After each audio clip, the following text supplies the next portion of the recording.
So my name is Magogodi, and I'm supposed to talk about social entrepreneurship and what the heck is a social entrepreneur anyways. And because I'm a social entrepreneur, I've kind of decided to do things differently. And sometimes I've really allowed myself a very broad canvas in terms of defining what social entrepreneurship is. And I'm taking a broad definition tonight to talk about social change. So just bear with me. And also, the second thing, and this is just something that I personally love because I think it's brilliant because I came up with it. The subtitle of this lecture is WTF, what the fuck, SOB, and the SOB is stroke of brilliance. So the idea here is really WTF will strike you throughout my lecture. But just remember at some point you may be hit by, hopefully, a stroke of brilliance. So I'd like to start first with this idea of social change as imagination, and what is the relationship between people's imagination as individuals, but also as a collective, as a society. What is it that we're able to move through the world based on the imagination that we have?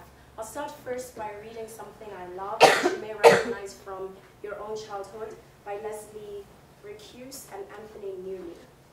Come with me and you'll be in a world of pure imagination. Take a look and you'll see into your imagination. Traveling in the world of my creation, what we'll see will defy explanation. If you want to view paradise, simply look around and view it. Anything you want to do it. Want to change the world, there's nothing to it. There's no life I know to compare with pure imagination. Living there, you'll be free if you truly wish to be.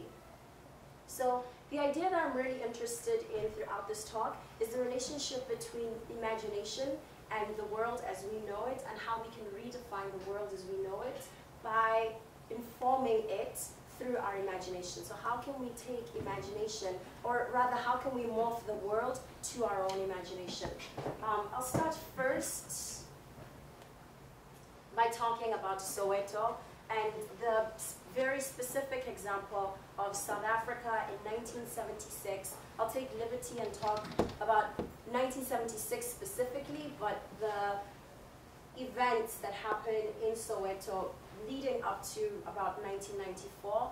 Soweto is an acronym actually. It means Southwestern Townships is what it stands for.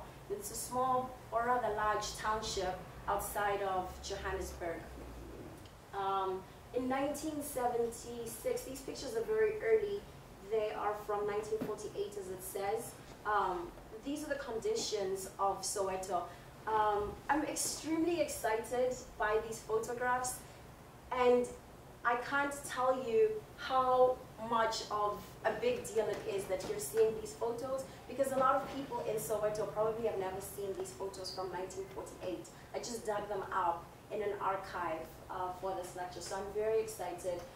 As you can see, 1948 Soweto is really kind of a rural settlement with not very much going on. Apartheid was legal at the time, so black people were economically disenfranchised. You can see there. Oops. More pictures showing daily life in Soweto around 1948. And the reason why I'm showing you these photographs, this man over here selling potatoes, this provides a really interesting context for the children who become part of the student uprisings, Soweto student uprisings, which are famous now, today. But in 1976, there's this group of students who take to the streets to defy the government, and essentially to say, no, you know, we're not going to take your bullshit anymore. Jig us up. We will do something about what you're trying to do. And essentially what the government was doing then, particularly, was legislating Afrikaans, which is the oppressor language, as the mandated language for students in school. So what I find really interesting is these are children who had grown up in these types of conditions and who had allowed themselves through their imagination to imagine that there could be something different, that the world could be something other than the only reality that they'd ever known, right? Through the work that they do, they have these student uprisings. This is a very famous photo of Hector Peterson, who is the first boy who was shot on, he's shot on camera. So I don't really consider him the first boy who's 13 years old who's been shot by the apartheid government, but at least he is the first who was documented, and this splashes all over newspapers the very next day. So you've probably seen that photograph. It's important also to look at those photographs to my left. Is that left? To my left. Because they represent what the picture and the cultural imagination of what was possible for Black people in the country, that's a pretty good representation of that. So it's either you became really frustrated with the system, in which case you were throwing things around, you can see up there, destroying, or you became part of the regime in some instances. I mean, we talk a lot about white oppression in South Africa, which is true, but there was a small minority of Black people who helped the white apartheid government stay in power. June 1976 is very important because it changes that. Suddenly these kids don't only have the imagination to dream of something different that's political, but they're also thinking of something that's different, that's psychological. Black consciousness comes out of that movement. You've probably heard of Steve Biko. And it's not just psychological, it's also cultural. So people for the first time are imagining what would it be to be a Black person and to be proud of what your Blackness means? What would it be to be living in South Africa where we celebrated the culture that we have as Africans, as opposed to seeing it as something that is beneath us, really, because up until 1976 and the Black consciousness movement and the work of these students, a lot of what we consider today celebrated African culture in South Africa was not celebrated. Black people were trying to remove themselves as far as possible because this is what represented the thing that got them oppressed in the first place. So there's a lot of psychological stuff that's going on as well. So this kind of sums up the idea that I'm talking about a psychological reimagining.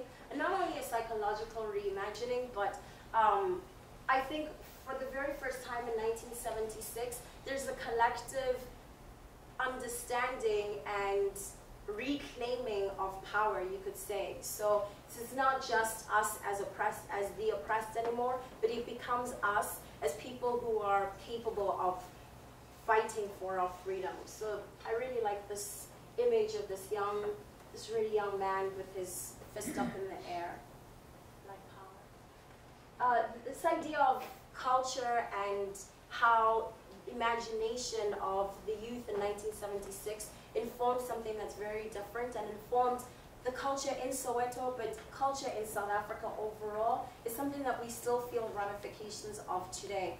This young man is Magogodi. He's a spoken word artist, and I'd like to play an excerpt of something for you.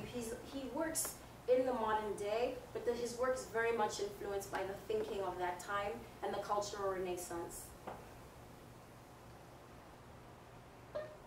I like what I like. I'm not a lick-ass poet. I give no blowjobs to politicians. My tongue can't be bought to dance in the rot of the king's court. I don't even rap. Call me the unrapper. I unwrap the napkins of this baby nation to show you the slime of the times. I am nobody's official poet or puppet. I like what I like, I diss what I dislike. I carry the spirit of graffiti.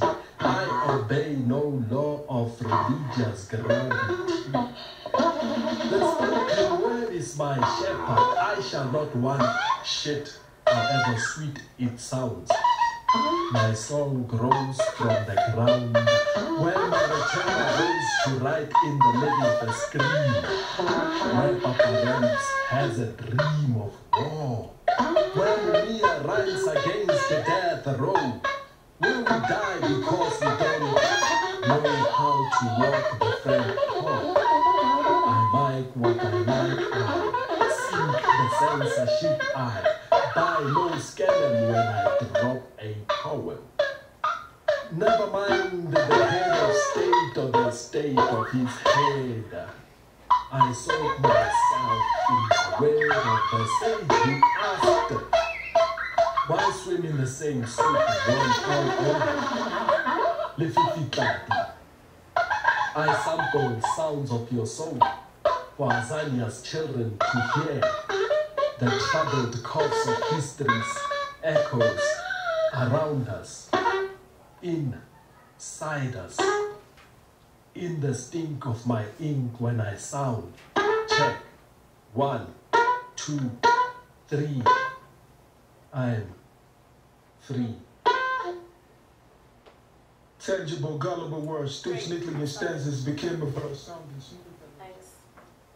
Okay, so I introduced Soweto specifically because I wanted to talk about change and how it can belong to a collective, and also how a collective can change reality based on their collective imagination.